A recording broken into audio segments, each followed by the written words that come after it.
வணக்கம் நண்பர்களே. இந்த பதிவில் நாம் டிஸ்கஸ் பண்ண போகிறது என்ன அப்படின்னா, ஏர் கண்டிஷனரும் ரெஃப்ரிஜிரேட்டர் அதாவது ஏசியும் ஃப்ரிட்ஜும் நமக்கு வாழ்க்கைக்கு வேண்டுமா வேண்டாமா அப்படிங்கிறது.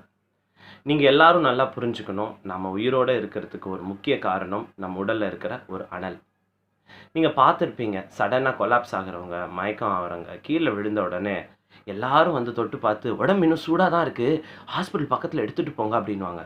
இல்லை உடம்பெல்லாம் சில்லுன்னு போனால் கையெல்லாம் நல்லா தேய்ச்சி பாதத்தெல்லாம் நல்லா தேய்ச்சி விடுவாங்க. நாம் உடலில் இருக்கிற அந்த அனல் தான் அந்த 98.4 ஃபாரன்ஹீட் அல்லது 36.9. இதோடைய அர்த்தம் என்னென்னா 98.4னா ஏறத்தாழ 100 டிகிரிக்கு 1.6 டிகிரி கம்மியில் இந்த உடலானது கொதிச்சுக்கிட்டே செயல்பட்டுக்கிட்டு இருக்கு. முக்கியமாக இந்த காய்ச்சல் வர நேரத்தில் உடலோடைய இந்த டெம்பரேச்சர் அதிகமாகிற காரணமே உடலில் இருக்கிற கிருமிகள் அழிய தான். அது ஏற்கனவே ஒரு காணொலியில் சொல்லியிருந்தோம். அப்போ உடலில் இருக்கிற இந்த அனல் மிகவும் மிகவும் முக்கியம். ஆனால் இந்தியா போல் சில நாடுகளில் ஏர் கண்டிஷனர் அப்படிங்கிறதே தேவையில்லை. இந்தியா, பாகிஸ்தான், பர்மா, ஸ்ரீலங்கா, பங்களாதேஷ் இது போல் நாடுகள்லாம் இயற்கையாகவே தட்பவெட்ப சூழ்நிலைகள் நம்ம உடலுக்கு ஏற்றவாறு இருக்குது.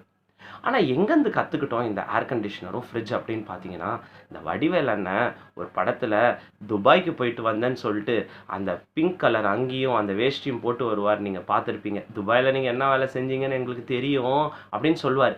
இப்போ அதை பற்றி பேச்சு கிடையாது. துபாய், கத்தார் அது போல் நாடுகளில், அமெரிக்கா, கனடா போன்ற நாடுகளில், ஆஸ்திரேலியா போல் நாடுகளில் நாம் இப்போ கேஷுவலாக நடந்து போகிறோம் இல்லையா? ரோட்டில் நினச்சா அப்படி நடந்து போகிறோம், போயிட்டு ஒரு டீயும் சமோசா சாப்பிட்றோம், டீயும் பிஸ்கெட் சாப்பிட்றோம், நினச்ச நேரத்துக்கு சைக்கிள் மிதிக்கிறோம், நினச்ச நேரத்துக்கு நடந்து போகிறோம், பஸ் இல்லைனா பொடி நடையாக வரோம் இல்லையா? இந்த சுதந்திரம் மற்ற நாடுகளில் கிடையாது. ஏன்னா அங்கே ஒன்று கடுமையான குளிர் இருக்கும், -20, -30, -10 அப்படின்னு கடுமையாக குளிர் இருக்கும்.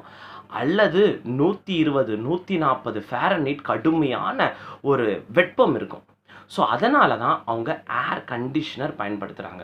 ஏன்னா இந்த 36.9 அல்லது 98.4ங்கிறது நம்ம இந்தியா போன்ற நாடுகளில் எப்போவுமே ரூம் டெம்பரேச்சர் 33, 34, 31, 35, 36 அது போலவே இருக்கும்.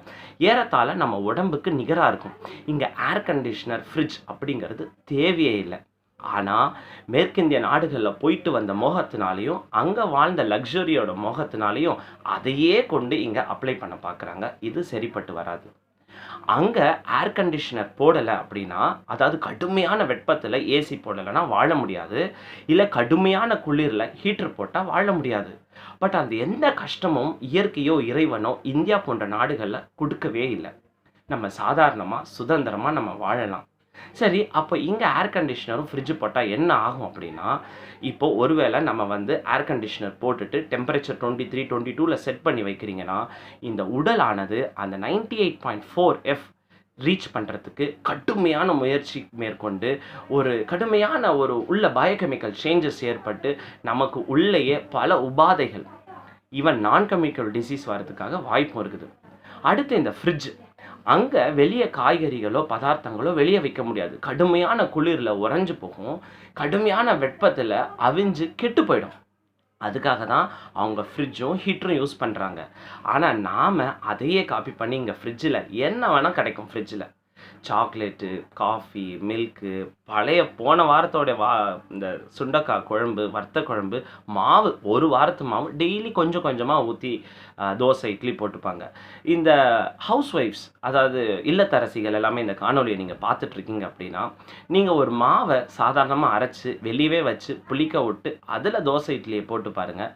ஃப்ரிட்ஜில் வச்சுட்டு தோசை இட்லியை போட்டு பாருங்கள். உங்களுக்கே நான் சொன்ன வித்தியாசம் புரியும். பொதுவாக மருத்துவ உலகத்தில் நாங்கள் எதில் ஃப்ரீசரில் வைப்போம் அப்படின்னா, இறந்து போனவர்களை தான் ஃப்ரீசரில் வைப்போம். உங்களுக்கே தெரியும், ஒரு இறப்பு இப்படின்னு வீட்டில் வந்துட்டாலே முதல்ல சொல்ல வேண்டியதே ஃப்ரீசர் பாக்ஸ் தான். ஃப்ரீசர் பாக்ஸில் எந்த பொருளை வைப்போம்?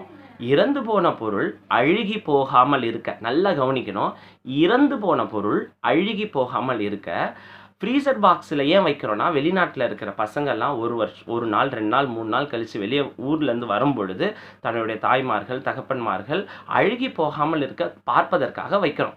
அப்போது அந்த ஃப்ரீசர் பாக்ஸில் இருக்கிறவங்க அவங்க பசங்க வந்தோடனே ஏஞ்சி உட்காந்துருவாங்களா? கிடையாது. அப்போது இறந்து போன பொருள் அழுகி போகாமல் திரும்பவும் பயன்படுத்தாத ஒரு நிலையில் தான் நம்ம ஃப்ரீசரில் வைப்போம்.